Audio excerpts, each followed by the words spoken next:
Vamos lá, moçada, para a nossa quarta questão do simulado de física, né? Essa quarta questão, moçada, ela é bem legal, certo? Ela mistura movimento uniforme, movimento uniformemente variado e ainda tem, né, uma dica muito massa que eu vou dar para vocês aqui no final do vídeo no que diz respeito à queda livre, tá bom? Então, mesmo que você tenha acertado essa questão, mesmo que você tenha um bom domínio de cinemática e dos tipos diferentes de movimentos, eu peço, assista essa resolução e veja a dica que eu vou dar no final. Vai te fazer ganhar um tempo valioso nas resoluções, né, de questões desse tipo, beleza? Ele vai dizer que os estudantes decidem medir a velocidade, né, das águas do rio apenas tendo uma trena e conhecendo o valor da aceleração gravitacional. Após algumas tentativas, percebem que abandonando simultaneamente uma pedra do alto da ponte e um barquinho de papel nas águas do rio, a pedra atinge o barquinho quando ele era colocado na água a 3 metros do ponto de impacto e a pedra caía em queda livre por 5 metros. Beleza, vamos lá então. Ele diz, de posse desses resultados, eles chegaram à conclusão correta de que a velocidade da correnteza do rio tinha um valor de...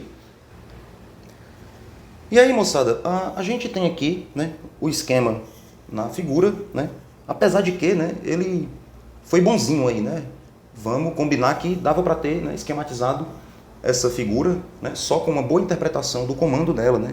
O que certamente deixaria a questão com um nível ainda mais alto, né? Então, a gente pode desenhar o esquema mais ou menos assim. Nós temos a pedrinha caindo de uma altura de 5 metros, né?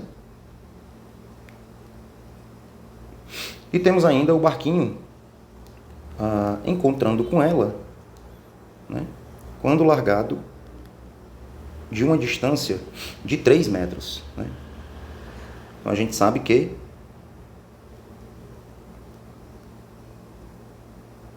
eles se encontrarão aqui. É ou não é? Nesse exato ponto, né, nós temos o barquinho chegando e a pedra, né, com ele colidindo. Né? Beleza? Bacana. Galera, se liga. O que é que a gente vai fazer aqui agora? Vamos, né, avaliar o movimento no eixo vertical, né? A famosa queda livre. A queda livre, então, é um tipo de movimento uniformemente variado. Por quê? Ora, porque a aceleração, né, presente nessa queda é a gravidade, né? É ou não é? Você sabe por que a aceleração aí é a própria gravidade? Vou te dizer, ó, e a gente aproveita, né, para fazer aqui uma revisão, né, sobre um pouco de dinâmica também, leis de Newton. Né? Então a pedrinha está aqui, nós temos o nosso barquinho saindo aqui, chegando aqui, né? E o que acontece? Vou até deixar aqui bem bonitinho para vocês, ó. Que beleza, hein? Então é isso aí, moçada. Se liga, quando essa bolinha cai dessa altura de 5 metros, né, a única força que nela atua, você que assistiu a aula sabe, é a força-peso. É ou não é? Professor, tem a força do menino. Não, nada disso. A mão da criança não está exercendo força nenhuma na pedrinha, até porque, né, ele solta a pedra, né, não tem contato mais. Quando ele solta a pedra a partir do repouso, né, a única força atuante sobre ela é somente o peso. Então, a gente sabe, lá da segunda lei de Newton, que força resultante é massa vezes aceleração. Né? A gente sabe que isso aqui é um vetor e isso aqui também. Olha que legal, daqui eu tiro várias informações. Ó. Perceba que o produto de um vetor por um escalar, ó, aqui é um número comum, né? Massa. Uma grandeza escalar, né? Grandeza não tem direção e sentido, já a aceleração tem. Eu pergunto, o produto de um vetor por um escalar dá o quê? Ora, tá na cara, né? Ó. Dá outro vetor. Tá aqui. Né?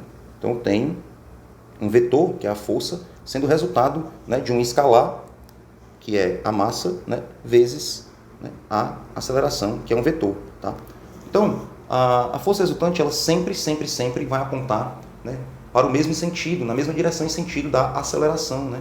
Então, dito isso, a gente sabe também o seguinte, a força resultante, galera, ela não é uma força específica, né? Ela não anda solta por aí, tá ali a força peso, tá ali a força normal, tá ali a resultante, achei, nada disso. A força resultante é a força resultado final, é a força que resta de todas as outras somadas, tá bom? Então, ela é, na realidade, o somatório, né? A gente diz isso aqui, ó, a força resultante é o somatório de todas as forças que agem no corpo, né? Todas as forças que agem no corpo somadas, né, vão, né, nos dar a força resultante, tá bom? Lembre-se que eu estou aqui a toda hora fazendo questão de botar os vetores, por quê? Porque o somatório dos vetores não é o somatório dos seus módulos, tá? Então presta atenção, ó. Se eu tivesse aqui, só um exemplo, uma outra força agindo aqui nessa pedra, né? Uma força aqui e também uma outra força aqui, né? A força resultante, suponha você que eu tenho aqui um peso de, só um exemplo, tá, galera? Eu tenho um peso de 100 newtons, tenho aqui uma força de 50 newtons e tenho ainda aqui uma força de 20 newtons. Será que a resultante seria a soma desses valores? Não, né, moçada?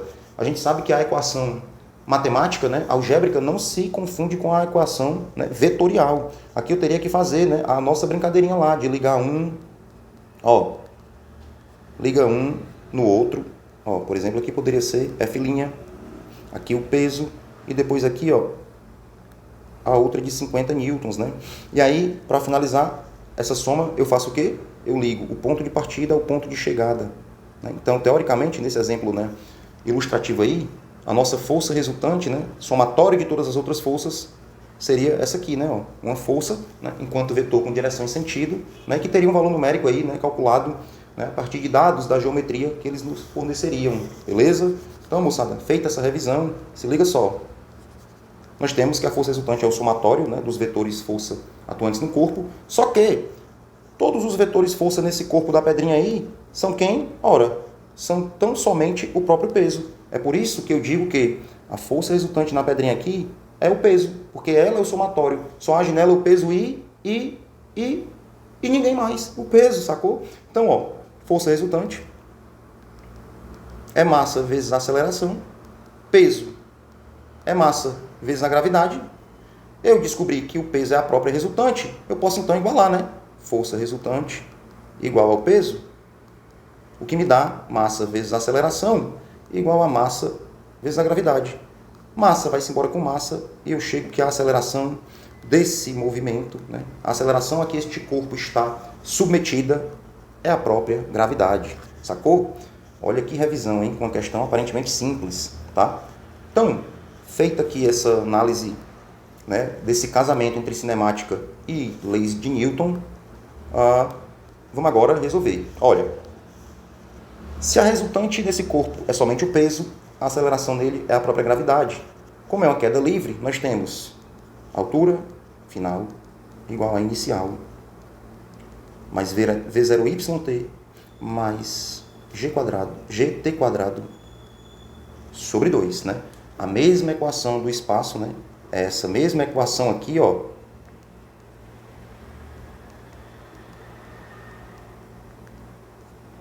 só que, né, eu adapto ela, né, utilizando H para me referir que é uma altura, né, e não mais um espaço. Sabe por quê?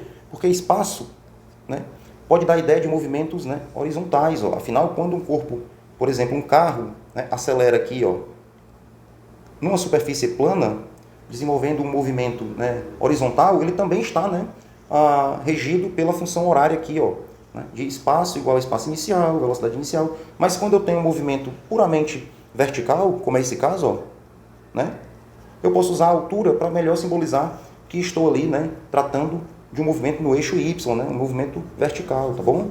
Então só fiz mudar a minha letrinha de S para H e a aceleração, né, para gravidade, porque nós acabamos de provar, né, que a aceleração é a gravidade na queda livre. Aí vamos lá. Eu vou fazer o seguinte, eu vou dizer que a minha variação de altura, passo para lá o HO, fica com H menos HO, que é o próprio ΔH. Vai ser igual a V0YT, mas cá para nós, né, moçada?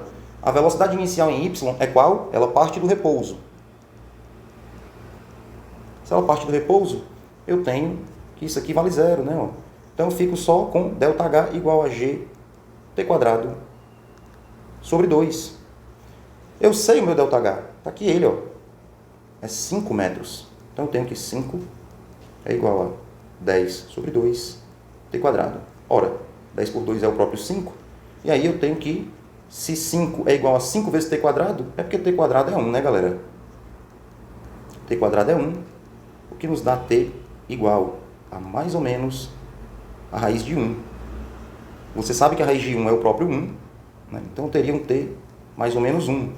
Vamos lá, galera. Existe tempo negativo? Não, né? O tempo só pode ser positivo, tá, galera? Não faz sentido. O tempo foi de menos... Não, para com isso. Nosso tempo, então, é 1 segundo. Né? É natural que eu encontre duas respostas, porque, afinal, eu tenho aqui, né, uma função quadrática, né? Uma incógnita elevada ao quadrado. Então, eu preciso de duas respostas, duas raízes, né? Ainda que sejam iguais, né? São duas raízes, uma vez que nós temos um polinômio do segundo grau.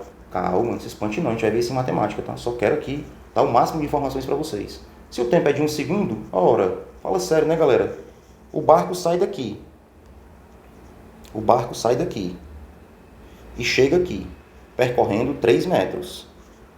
Bem na hora que a bolinha bate nele e a queda da bola dura 1 segundo, qual é a velocidade do barco? Ora, velocidade do barco, espaço sobre o tempo, 3 metros por segundo. Beleza. Vamos agora para a dica que eu falei, né? A dica de ouro que eu ia dar. Galera, printa aí, tá? Que eu vou apagar isso aqui para mostrar uma coisa valiosa para vocês. Se liga só. Um corpo em queda livre, tá? Vamos desenhar aqui de novo a nossa bolinha. Um corpo em queda livre, galera, ele parte, né, com velocidade inicial em y igual a 0 e ele é acelerado, como a gente já combinou, né, pela gravidade, tá bom? Então ele vem e vai, né, ganhando velocidade, né? A velocidade dele vai aumentando. Repare que eu estou fazendo os vetores maiores, né? Justamente para você perceber. Aqui é 0, não tem vetor. Aqui nós temos um VY1, certo? Aqui eu tenho um VY2, que está crescendo a todo instante em função, né, da aceleração. Agora, vamos lá. Para um movimento de queda livre, eu tenho Vy igual a V0y mais GT, ok? Velocidade inicial em y é 0. Então, a velocidade em y vai ser sempre gravidade vezes o tempo. Supondo gravidade igual a 10, eu tenho 10t. Ora, para 1 segundo, eu tenho Vy igual a 10 metros por segundo. Para 2 segundos, Vy igual a 10 vezes 2, 20 metros por segundo. E aí você já percebeu, né? Tá bom. A minha velocidade cresce, né? Aqui, a 10 metros por segundo, a minha variação de velocidade, né, a cada segundo, né?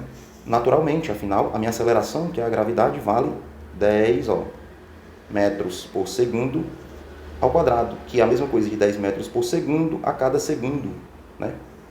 Então, esse é o conceito de aceleração, né? Aceleração não é ΔV sobre ΔT? Pronto. Ele está me dizendo aqui, ó, minha velocidade varia 10 metros por segundo a cada segundo. Beleza. Até aí nada demais. Agora preste atenção num detalhe. A gente pode dizer que num gráfico velocidade pelo tempo, agora é o bizu, hein? Velocidade em função do tempo. Vocês perceberam que a velocidade varia, né, linearmente, né? 10 metros, 20 metros, 30 metros, né? Eu nem deveria ter apagado, mas vocês viram. Como ela parte do zero, né, o gráfico larga daqui, da origem do plano. E aí eu tenho, né, os pontos que nós acabamos de discutir. Ó. Vamos tentar fazer proporcional bonitinho, porque a sacada está aqui na análise do gráfico. Ó. Aqui, certo? Então eu tenho, para um tempo de 1 segundo, 2 segundos, 3 segundos, 10 metros por segundo ao quadrado, tá? Velocidade aqui em metros por segundo, tempo em segundos, 20, 30. Galera, quem assistiu a aula viu que a gente falou, nós discutimos que esse gráfico de velocidade pelo tempo, tanto no movimento uniforme quanto no movimento uniformemente variado, ele tem uma propriedade interessante que é o seguinte: a área dele é igual ao deslocamento. Se liga, a área é igual ao deslocamento, tá? Então, se você perceber, nós temos aqui uma figura conhecida, né? De área simples, né? Para se calcular. O tal do triângulo, né? Eu vou destacar só esse pequenininho aqui. Vocês vão entender por quê. Qual seria, então, meu deslocamento, né, em uma queda livre de 1 segundo? Ora, vai ser a área desse triângulozinho aqui, ó. E a área dele é base vezes altura sobre 2. Base 1, altura 10 sobre 2, 5 metros. Vai ser o meu deslocamento, né? A minha área, na realidade, daria um valor, né, 1 metro ao quadrado. Mas, veja, essa correspondência é o seguinte. A área, ela é, vou até botar isso aqui, tá? Ela é numericamente, apenas numericamente igual, né? A área desse gráfico velocidade pelo tempo, a área da velocidade pelo tempo, ela é numericamente igual ao ΔS da queda livre. Tá bom? Ou melhor, ao ΔH, né, da queda livre. Tá? Então, aqui a área, que é base vezes altura sobre 2, né, é igual à queda livre, que vai ser, então, 1 vezes 10 sobre 2, 5 metros. Já que é uma variação de altura, né? Beleza. Para 2 metros, ou para 2 segundos. Para 2 segundos teríamos, olha só, olha o bizu, base, altura, né? Base, altura, dividido por 2. Para 2 segundos teria, então, 2 vezes, olha só, base vezes altura dividido por 2, daria 2 vezes 20, né? 40 dividido por 2, 20 metros, tá? Então, para 2 segundos, ó, para 1 segundo, um delta de 5 metros, ΔH de 5 metros. Para 2 segundos, né? Fizemos, ó, base vezes altura, 2 vezes 20, 40 dividido por 2, 20 metros. Para 3 segundos, ora, para 3 segundos é a área desse triângulo aqui, ó. É ou não é? Ó, então teremos 3 vezes 30 dividido por 2, né? O que nos daria 3 vezes 30 é 90 por 2, 45. Até aqui, nada demais. Mas agora vamos perceber uma coisa. Eu nem precisaria ter feito a área de cada um desses triângulos. Sabe por quê? Porque quando eu disse para vocês que a gente tinha que fazer o gráfico bonitinho, proporcional aqui, é porque é o seguinte, ó. Respeitando aqui a escala do gráfico, né? Eu teria isso daqui. Nota que esse triângulo aqui, que eu pintei de verdinho mais destacado, né? Ele, então, vou até limpar aqui, ó. Ele está representado aqui, ó. De novo, né? Afinar um pouquinho meu pincel aqui. Então, ele está aqui, ó. E ele está aqui também. Ele está aqui também. Aqui também. Aqui. Aqui 2 vezes. E aqui. Então, o meu ΔH para 2 segundos seria, então, 1, 2, 3, 4. Tá vendo? Ó? 4 vezes 5. Por quê? Porque aqui a gente viu que era 5, né? Pequenininho, né? 4 vezes 5, ó. 20. O meu ΔH para 3 segundos seria, então, 1, 2, 3, 4, 5, 6, 7, 8, 9, com o verdinho, né? Então, 9 vezes quem? 9 vezes 5, que é a área do nosso verdinho, referência inicial. Olha só, 9 vezes 5. Tá. E agora, a grande sacada. Seguinte, entre o tempo inicial 0 e o tempo inicial 1, ó, de 0 segundo para 1 segundo, eu andei 5 metros. De 1 segundo para 2 segundos, eu andei, é aqui só, tá?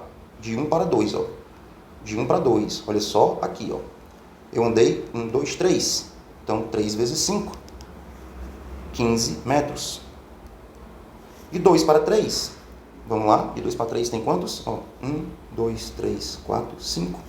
5 vezes 5, nós temos 25 metros. Ora. Chegamos onde eu queria. Seguinte, moçada. Aqui nós temos 5 vezes 1, 5 vezes 3, 5 vezes 5. Notou? Se eu continuasse, do terceiro para o quarto segundo, nós teríamos 5 vezes quem? Olha só. Quem? Alguém arrisca? Teríamos 7. E do quarto para o quinto, né, teríamos um deslocamento de quê? De 5 vezes 9. Sabe por quê, moçada? Para quem não enxergou ainda, ó, 1, 3, 5, 7, 9. O que é isso aqui?